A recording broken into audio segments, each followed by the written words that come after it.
देशाचे हे आव्हान स्वीकारत आज आपण नशामुक्त भारत अभियानांतर्गत एकत्र येऊन प्रतिज्ञा करतो की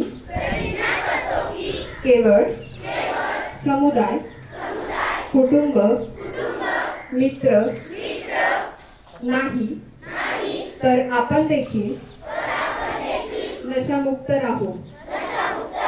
कारण बदलाची सुरुवात स्वतःपासून झाली पाहिजे.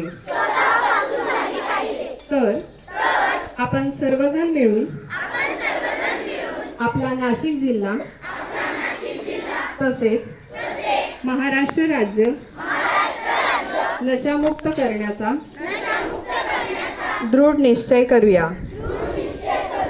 मी प्रतिज्ञा करते की माझ्या देशाला नशामुक्त करण्यासाठी मी माझ्या क्षमतेनुसार सर्वतोपरी प्रयत्न करेन. जय हिंद.